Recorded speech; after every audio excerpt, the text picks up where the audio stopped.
Welcome to Yacht Crew Vlogs, where we tell the stories of those in the yachting industry. A behind-the-scenes look that discovers the individuals in the industry, their history, their passions, and what inspires them to do what they do. Hi, everyone, and welcome to another edition of Yacht Crew Vlogs right here on Yachting International Radio. My name is Ria. I am your host, and I'm pleased to welcome back my guest, Erica Lee from El Crico. How are you, Erica? I'm good, thanks, Ria. How are you? I'm feeling like a regular now. Might just be with the articles that you've been writing lately. There was an article that was put out about the Yachties name and shame site. Tell me about it. It was mostly about that page. It was about the whole sort of naming and shaming phenomena that's kind of hit social media recently.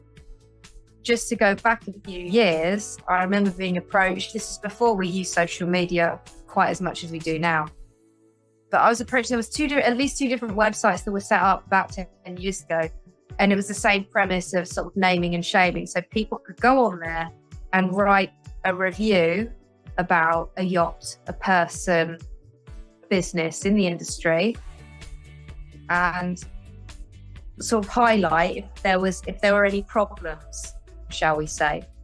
And two different websites tried it, and both of them failed. They just kind of fizzled out and disappeared because people weren't brave enough to actually post things because they feared the repercussions, be it being pursued legally or just not being able to find any more work in the industry, getting a bad name for yourself. But it really feels like that's kind of turned on its head in the last couple of years. And people are like, name and shame, name and shame. And then this page came about on Facebook a little while ago, and it was launched by a guy who's no longer involved. But he got stiffed on a big charter tip, and he lost a lot of money. And he decided, right, I want to create a space on social media platform where other yachties can come together and effectively warn people off working with certain programs or certain people. And then it's just exploded. I think it's got over 17,000 members now. I don't know how many are crew, how many are active crews, how many are like business owners, people like myself, people like you. I know there's a few lawyers now who are on there as well, watching it. All sorts of businesses are on there now. So it's kind of gained a lot of momentum. And I just wanted to investigate a little bit about, the repercussions of posting on a site like this. Is it good? Is it bad? Positives, negatives, and just do a little bit of investigative journalism rather than an opinion piece. What did you find is going on over there? I know you have your own opinions, but, what did you sort of see? Trying to keep my opinions out of it. My concern was that there were more and more of these anonymous posts coming up, and people could just they were posting whatever they wanted, effectively. And at the time, it was like with or without proof. And I got in touch with the admins. There's 3 admins of the site now. One blanked me. One said he wouldn't talk to me on the record. But one was really forthcoming, Alex. And we had a good chat online about the dangers of posting anonymously. And I said to him, you fear any repercussions yourself as an admin? Is somebody coming back on you? And you're like, not really. But the anonymous thing was a good conversation because he was concerned about that as well. He said he was working on things, and since then they have made changes so that you can only post anonymously if you have enough proof to back up your claim. So you can't just go on there and say, wow, I worked on this boat and the captain was mean to me and took all my money and left me in Tahiti with no flight home.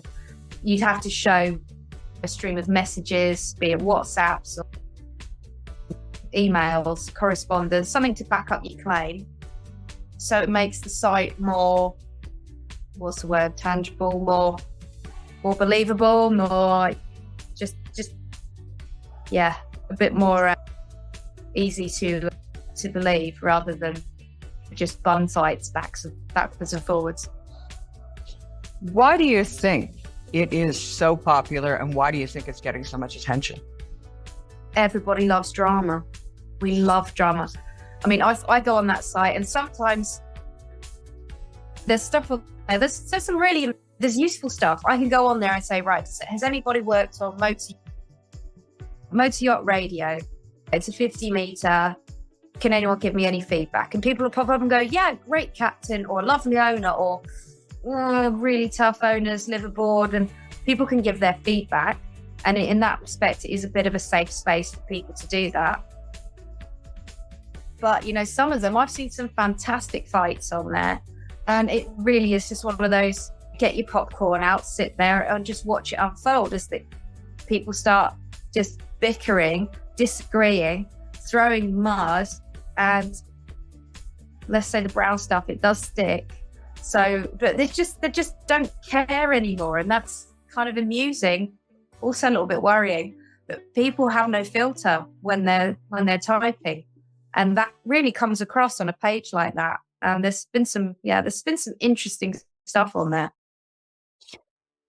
Well, do you think perhaps it's because the industry is very secretive and nobody really wants to go up against the powers that be, as it were? But there are things that happen within the industry that are never fixed or never talked about. Where do they turn? Do you think perhaps that's another reason why something like this has sort of popped up? Because crew are sick and tired of being treated like interchangeable cogs at a wheel, as opposed to the human beings they are that are hired to do a job. Absolutely. And the problem that we face in yachting, as you say, it's secretive. People are signing non-disclosure agreements, so they can't say anything out loud about what goes on board. And if there's something that's going on board that isn't right, then where do they turn? Where do they stand? And it's frightening, because there's a lot of, especially the younger people coming into the industry who don't know any better, who perhaps haven't got life experience and aren't strong enough or don't know enough to turn around and say, this is wrong, I'm out, I'm done. And they'll put up with it, or they'll find themselves in really bad situations with some really bad people. And it's not just yachting, that's across the board in loads of industries that we see. There's some really awful people out there who will abuse others in various ways, emotionally, physically, financially, and threaten them. And the behavior is just shocking. And some of the stories we hear are awful. And there needs to be somewhere, somehow, that crew and people can report this sort of thing. But the trouble is, it's like, where can we do that? Where can we do that in any industry? If it's not, do we go to the police? Can we report someone to the police for withholding salaries? Do we seek legal advice? Nobody really knows what to do. And I think unions like Nautilus are a good starting point. But, you know, we need more in the industry. We need an outlet. And I think that's one of the reasons, as you said, that this page really, really took off. I mean, when I wrote that article, it took me a couple of weeks to put things together. And during that time, I think the membership on the site went from 10,000 to 14 or 15,000 people. So the numbers of members are growing daily. I mean, the traffic that page is getting, there's clearly a need for something, but I'm at a loss. I don't know what to say. I don't have a solution, unfortunately, but we need to be able to put something together and have a safe space where crew can go and talk about their experiences. Guaranteed, because I have to say, one of the things that I liked about it, and this actually just occurred in the past month, was a young woman was assaulted. And nobody would have talked about it. Nothing would have been done. And this individual, this criminal, literally, has managed to find work in yachting around the world. While having been charged in 2018, he is wanted for questioning in New Zealand. He's wanted for questioning in the UK. He's wanted for questioning in the US. And he continues to not only find victims, but he continues to find jobs in the yachting industry to fund his way around the world. So someone's not doing their job, firstly, because otherwise he wouldn't be getting hired. And secondly, in this case, all the victims are crew. And somebody's putting him on board as a captain in charge of crew. Shouldn't you feel safe when you sign up to a yacht that you're not going to be going out to sea with a mass murderer or a rapist? That's an issue. Yeah, it is. Yeah. And that's the thing. I mean, maybe management companies or owners need to start looking at a criminal background check for crew as well.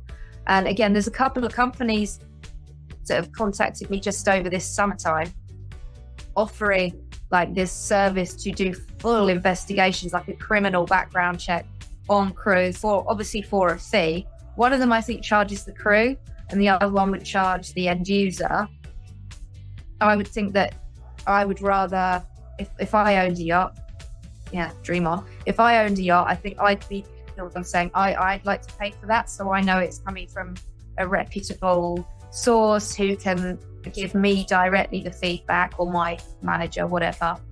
But yeah, we don't really ask for criminal background checks. It's very rare, put it that way. I used to work at Heathrow Airport, and to get that job, my God, I had to jump through a lot of hoops. And yeah, I had to do full police background checks and all this sort of stuff to get that little pass that allowed me to go in an airside and landside and do all that stuff, obviously for security reasons, to make sure I wasn't a complete nutter. But yeah, working on a super yacht, being in charge of this epic piece of kit that costs a fair few bucks, there's sort of no criminal check. We do, I guess, we take it all on good faith that they're not, as you say, mass murderers, rapists, terrorists. What do we do? It's simple, because when we go for a visa or we apply for a residency permit or anything such as that, you are required to provide a criminal history. Yeah. Yeah, true. So if you're going to be working on a vessel that's going overseas, I mean, I have a little box on my website that says when people fill out their forms or fill out their information, it's like, have you ever been refused a visa? You have to fill this out, yes or no. If yes, you have to give details. So if you've been turned down for, like, say, a B1, B2 to get into the States or somewhere, you have to give a reason, because obviously that is going to affect your job applications. But, it's a tricky one. It is a tricky one. I don't know how to, I mean, for yacht contracts moving forward, maybe they do not need to start looking into doing criminal background checks on all crew members. Well, I saw somebody was posting for a job the other day and they were asking for a full body video. So I can imagine that if they have time to look at the full body video, they could probably find time to look at the piece of paper that states whether or not they're a criminal. Yeah, absolutely. And if somebody is asking you for a full body video, then just keep scrolling. Do not apply for that job. I cannot stress that strongly enough. Wow. In 2022, this is the thing. I mean, one of my concerns, and one of the reasons I wrote that article on the naming site, Name, Fame and Shame, was the legal ramifications of, say, me as a crew, me as a person posting anonymously on there and saying something, even if it's true. We all know, especially if we're in America, that I could still have my backside sued out from under me because I'm being libelous, I'm defaming someone. And I spoke to the lawyers in the UK and in the United States about that, because my concern is that people think they can post anonymously and then they're protected. Even if they have proof, they're still not protected. And the guys I spoke to in the States, the lawyer there, Michael, told me, if I want to find out who that anonymous poster is, it will take me probably 2 or 3 days once I get a court order. And I just wanted to raise people's awareness to the fact that don't think that you're safe. If you post anonymously, they can still find out who you are, because if they give that court order to the admin of the site, they have to tell them or they're in trouble. So I just want people to be careful. I don't want anyone to get in trouble for what they're posting, even if it is true. And that's very sad, but I just want to protect people from the long-term legal ramifications. I mean, if you posted something about, say, a captain on motor yacht XYZ, and the owner gets wind of that, his name or her name is involved because their motor yacht has been named in that post. And if they really like that captain, the captain might have a bigger legal team behind him than you realise if the owner backs him up for whatever reason. I mean, we see it in Hollywood.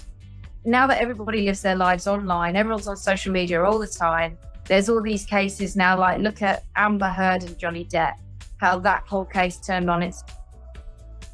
And it was all about messages. And there was the Agatha Christie trial in the UK at about the same time. Again, Instagram. And it's just, people, we just post everything.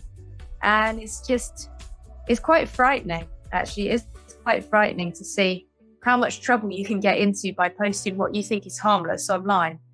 If somebody comes for you with a legal team, he's going to protect you. So doesn't that just put crew exactly back where they were forever anyways? They are still at risk because the owners have a lot of money or management has a lot of money. So what they experience on board or what they experience within the industry, they can't warn anybody else about because, well, how are we going to fix this? Well, this is exactly the problem. And this is what we've been looking at and discussing and talking about. It's like, how can we fix this? How can you spread the word without everyone and their management company being involved in seeing it? As I said, with 17,000 members on that page, I'm not the only crew agent sat there scrolling and reading. I know there's lawyers on there. I know there's management companies on there.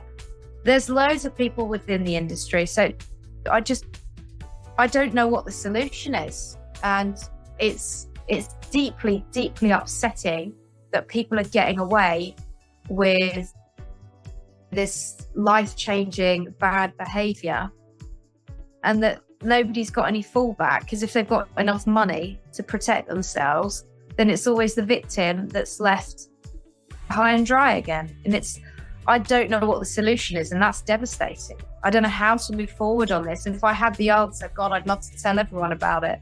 If the entire industry forewent one industry event and put all the money that went into that into creating a safe space online, including lawyers, etc., for the sake of crew, that you would probably have that issue covered for the next 10 years. Are you saying that yacht shows are expensive, Rhea? Not only would they be saving the environment from those, thousands of airplanes coming in, because we know that yachting is all about sustainability, right? They want to save the environment.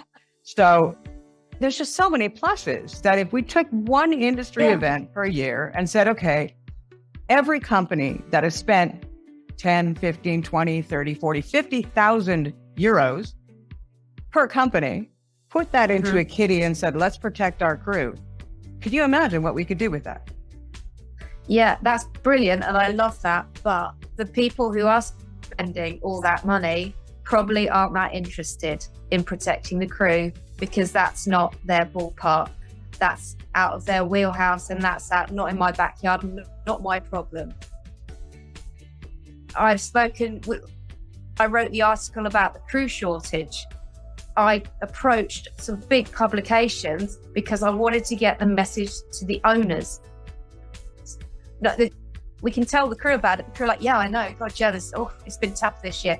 Every captain I've spoken to this week has said, oh, really struggled to get a bosun or a mate or a chief steward this year. I'm like, yes. We know as crew and, the people on the ground, we know there is a problem. We need to get the message up to the top. And the big publications weren't interested in carrying that message for me. It's getting that message out to the people who need to hear it. And often the owners are kept far, far away in a bubble and not troubled with our menial issues and our day-to-day worries. But they need to be informed about what's going on. And if that's just the case of, right, your reason all your crew are leaving are because of X, Y, Z, or the reason all your crew are leaving is because your captain has been making unwanted advances on the junior stewardesses. And that's a big deal. Why isn't it reaching the owners? And if it is reaching the owners, why aren't they acting on it? So it's all very well and good. If we can find a safe space for people to say what's happened to them, or this captain didn't pay me, or this management company didn't pay me. But do the owners know? And then do the owners care? There's a lot to unpack here. And if this page keeps growing the way it could just blow up the industry. And I don't envy the admins one little bit, because they have a hell of a job on their hands, policing every single post that comes in and trying to keep things nice and civil. That's a lot of people who are involved, and a lot of people like to comment. And then you've got the trolls who like to stir the pot. And it's a thankless task. I mean, what they're doing, I think, is brave, and I applaud them for doing it. But gosh, that's a lot of hard work. And yeah, I hope it doesn't come back on them, because as you said, we need an outlet. We need somewhere we can be safe and talk about these things. But is it Facebook? Yeah. I mean, I guess we can have another 20 conferences in regards to protecting crew in the next Only if we decade. Arrive by plane and drink from plastic bottles, so. Yeah, because that's what's going to happen. I mean, I don't even know how many in the past 3 years.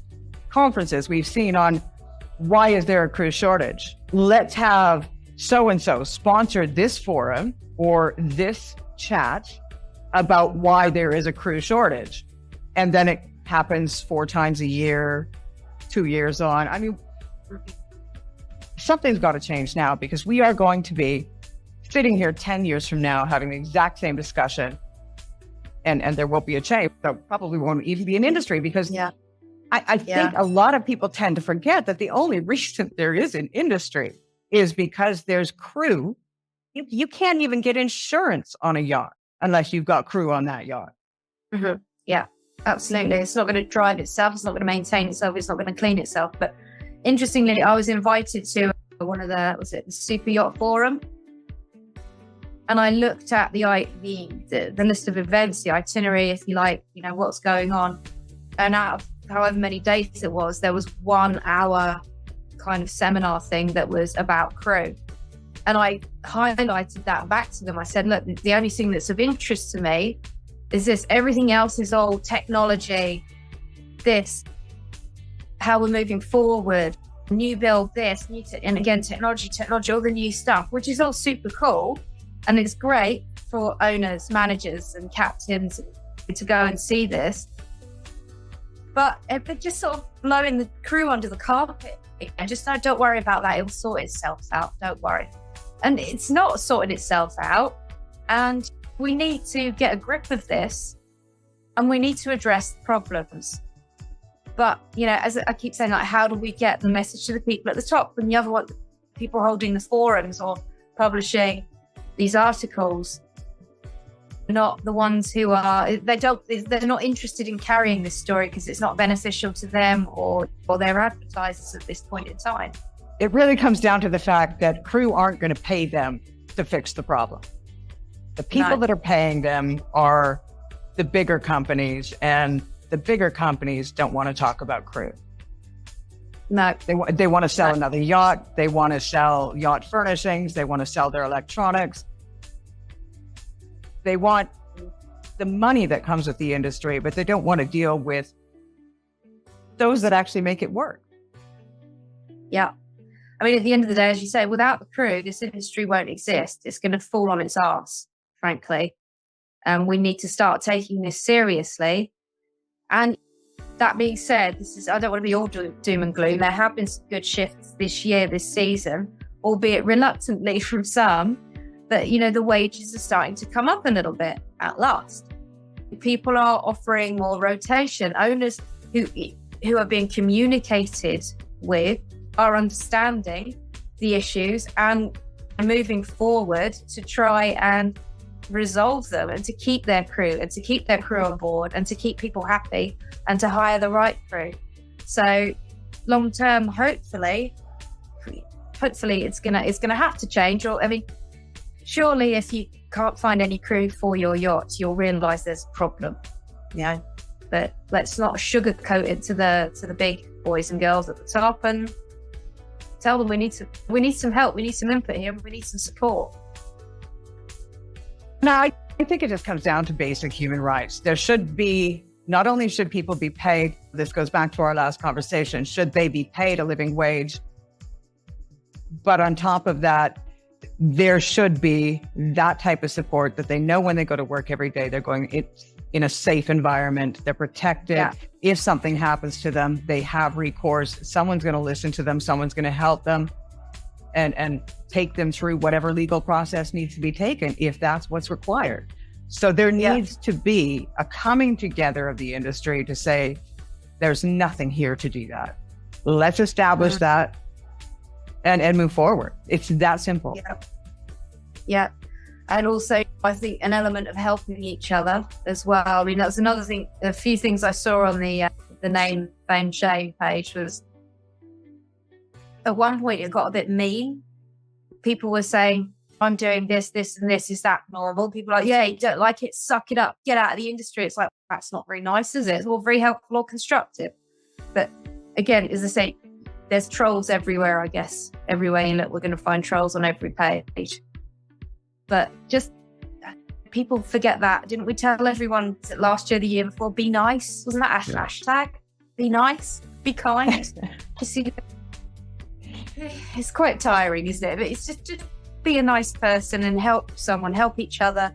And if you are in doubt about anything that's happening on board, people need to know that they can reach out to professionals in the industry who won't judge. And if they don't want to do it publicly, there are people they can contact for help. It might be a friend, it might be a captain they've worked for in the past, or a chief stew they know, or a chef, or an engineer, someone they got on well with, or a crew agent, or a radio presenter, someone who can at least point them in the right direction. Sign up to Nautilus. So many people don't sign up to Nautilus. You can contact the PYA for advice. There are resources out there, but I don't think people really know about them, which is a shame. I have to play devil's advocate on that because I am a staunch supporter of those that are trying to do good in the industry. But what I have found is many of the organizations that you've spoken about don't have the knowledge, don't have the funding, and frankly, aren't capable. God, that's disappointing, isn't it? Yeah. Yeah. So again, where do we turn? What do we do? How do we make them better? That's the thing. I think that's really what this comes down to, is because we don't have an organization that is going to say, right, we have had this report, let's send it off to this person, to this person. There's no organization. It's like, we can call this number and they may send you over to somebody over here, and who's going to deal with that? What do we do? Oh, I don't know what we do. And that's really what it comes down to. So then it just sort of flows through the cracks. That's not really our problem. And that was another response that was heard as of late, is we don't deal with that. So who does? Yeah. I mean, is it a case of, and the thing is, especially if it comes down to somebody's being sexually harassed, people, report it to the police. It's like, have you ever tried reporting something like that to the police? It's awful, and the victim 9 out of 10 times gets blamed. It's deniability. It's all he said, she said, and it's just an absolute mess. And as you said, somebody needs to stand up and take accountability. If we're going to have unions in the industry to protect people, then they need to cover everything, not just pick and choose what they do cover and what they don't. It's not just non-payment, it's got to be the whole thing. It's disappointing when you hear things are going on like this in the industry when there's absolutely no recourse, there's no way to fight back. It's disappointing. I mean, and not all is lost. I know personally, I've been in touch with a few organizations as of late that are in the process of putting together things for mariners as a whole. It's just one for mariners. Anybody can tell anybody this is who you call, period. And I think that's a good move. So it isn't all doom and gloom. I think this is a step forward. But in the meantime, and this goes out to the owners, to yacht management companies, to shipbuilding companies that are watching, you have to look after your people. I mean, Yeah. and in the meantime, people can come to people like myself or to you. And I know the crew coach, Corrine Rayson, as well as Marianne from Yachts Mermaids. I mean, there's many out there that I know of that people can go to and have that conversation. Until then, unfortunately, I think there is still a need for something like name and shame. Until we as an industry come together and make sure that crew is looked after, they aren't taken advantage of, that when they have legal issues that would be addressed on land, those issues are dealt with. We start doing criminal record checks. Fully agree. Things have got to change. I mean, since the whole pandemic, the whole workforce has changed across the world, across all industries. At times it changed, and other industries are adapting and moving with the times to reflect that, and in order to look after their crew, their employees, their workforce. Whereas the yachting industry, bless us, we've got that horrible tendency of going, la, la, la, la, la, la, la, la. It doesn't affect us. No, everything's fine. Everything's fine. And the world's on fire. So we've got to keep moving. If we don't stop swimming, we will drown. So we've got to make some changes. As I keep saying, I don't know what they are, but I mean, realistically, when you work on land, you do have recourse. No matter what it is that's going on, there is somewhere you can go to find recourse. It almost seems as if the marine industry as a whole, we're still living like the pirates of the Caribbean. Yeah. I mean, it's a free-for-all, and nobody thinks that any of the laws apply to them. And as long as you're getting that money in your hand, who cares who you run over? Who cares who gets tossed overboard? We're done with you. Toss them overboard and move on. And that's not the way it is any longer. I'm very sorry to say to those that want it to stay that way, but it's a different world. We have a generation that is educated, is interested in their future, cares about humanity, and sees the state of what we see today as far as the earth goes. So it's got to change. It's just got to change. You can't continue the way you have been. Yeah, agreed. Erica, we haven't solved the world's problems yet. Not today. But tune in next time, viewers. Erica, I want to say thank you for your time. I will, of course, include a link to the story below this interview when it airs. And stay tuned for the next edition of Erica and Rhea, because I'm sure it's going to happen. Erica Rhea against the world. Yeah. Oh, God. Yeah, I know. Thanks so much, Rhea. Thanks for having me again. I love chatting with you because there's not a lot of people that you can actually have a real honest conversation with nowadays, regardless of the politics. So that's very, very refreshing. Excellent. Thank you. You've been watching another edition of Yacht Crew Vlogs right here on Yachting International Radio. My name is Rhea. I have been your host. We'll see you again next time.